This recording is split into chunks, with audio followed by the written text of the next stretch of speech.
સુરેન્દ્રનગરના લીંબડીના ટોકરાળા ગામે કમકમાટી ભર્યું બાળકનું મોત થયું છે। રમતા રમતા પાણી ભરેલી ડોલમાં પડી જતા 1.5 વર્ષના બાળકનું મોત થયું છે, જે સમગ્ર ઘટનાને પગલે સમગ્ર પંથકમાં શોકનો માહોલ છવાયો છે। ટોકરાળા ગામે મજૂરી કામ માટે આવેલ પરિવારના બાળક ગામની સીમમાં રમતું હતું। તે રમતા રમતા પાણીની ડોલમાં પડી જતા તેનું મૃત્યુ થયું છે। તે જણાવીએ કે અમરેલીના લાઠીથી મજૂરી કામ માટે પરિવાર આવ્યો હતો।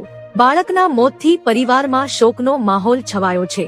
માતા પિતા માટે આંખ ઉઘાડતો કિસ્સો સામે આવ્યો છે, કારણ કે પોતાના નાના બાળકને એકલું મૂકવું કેટલું જોખમી સાબિત થઈ શકે છે તે આ ઘટના પરથી જાણી શકાય છે।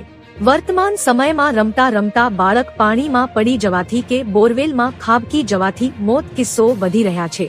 તો મિત્રો, હાલ માટે આટલું। મળીશું નવી અપડેટ સાથે જ। જો તમને અમારા વિડીયો પસંદ આવતા હોય તો વિડીયોને લાઈક કરી દેજો અને ટુડે ગુજરાત ન્યૂઝ ચેનલને સબસ્ક્રાઇબ કરી બાજુમાં આવેલા બેલ આઇકોનને દબાવી દો, જેથી તમને આવા સમાચારની અપડેટ મળતી રહે।